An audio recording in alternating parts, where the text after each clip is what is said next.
I was out on a tour with the Oak Ridge Boys. I'd been every year during right at Thanksgiving. We usually left Thanksgiving Day. Sometimes the Christmas tour started the week before. We would get to go home for Thanksgiving Day, and then we'd leave like at 2 p.m. Don't even get that next round of leftovers, or everybody would show up with a plate of leftovers. And we left every Thanksgiving Day for 17 years.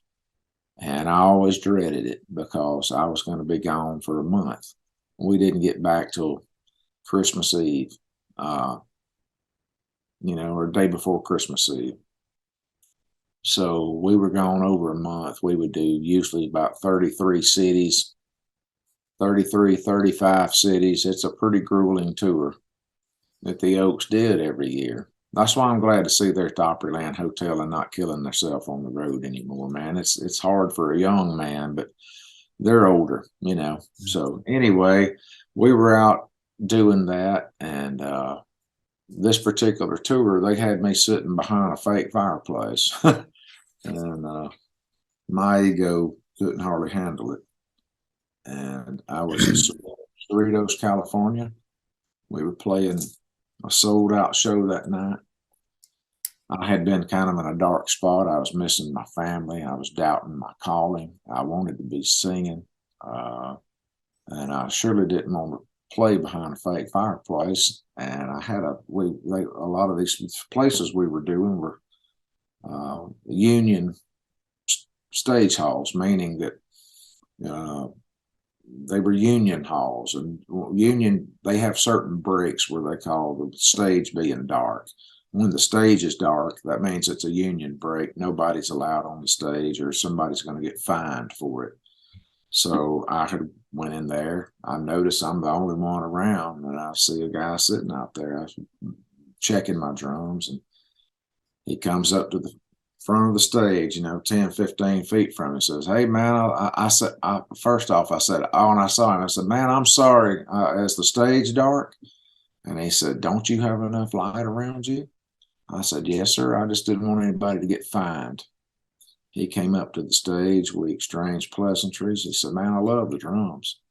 I said, "Well, you're not going to be hearing a lot of them tonight, man. It's a Christmas show. I got a soft shoe, everything." And I said, "In fact," I said, "but I play other instruments. I sing. I do other stuff." He said, "Man, don't talk about your gift in a negative light." He used the word light twice. And I said, "Yeah, I'm fixing to go get dressed up here in a minute. They're going to roll this fake fireplace out. Nobody's even going to see me tonight."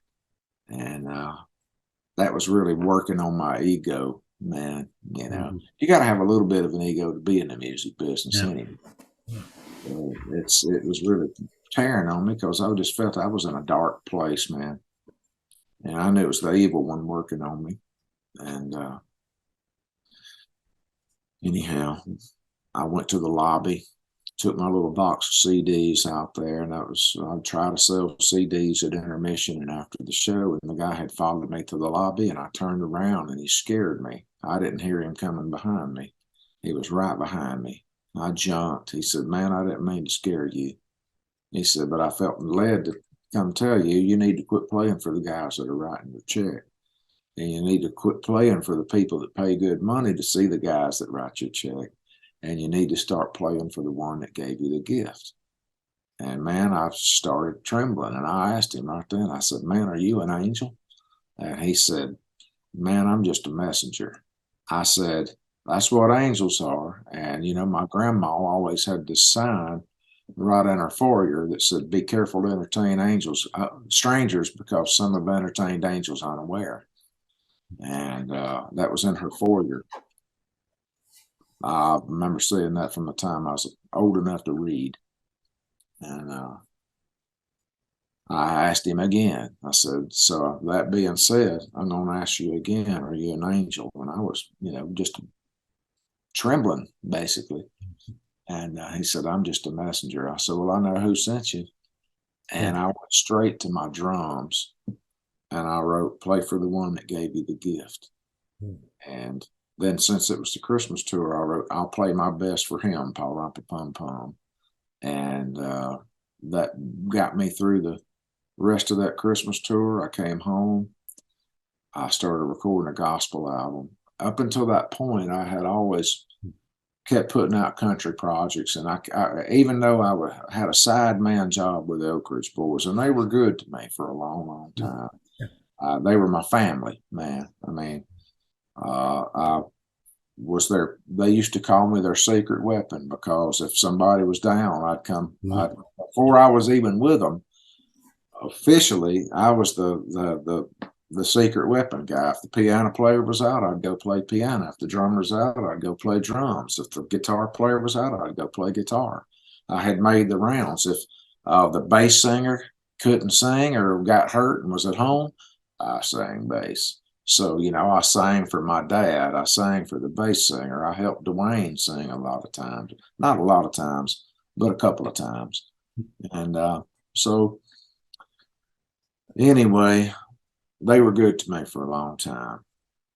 I'm getting sidetracked, but as a side man, I always continued to. I never lost my desire to sing, so I kept putting out records and trying to get a record deal, and I had aspirations to be a singer, and I had pitched those country deals so many times, man, and I kept trying to sell enough of them to make another one, and because I had a lot of music in me, other than just being a drummer at that point. I was just a drummer. So I got home, started working on the gospel album, and it's the first time, man, that I really felt like I was doing what I was supposed to be doing. And I started getting some attention at radio on some of it, and man, it kind of started the journey that I'm on now. And I owe it all to the man that came up to the stage, or the angel that came to the stage that night and told me to play for the one that gave me the gift.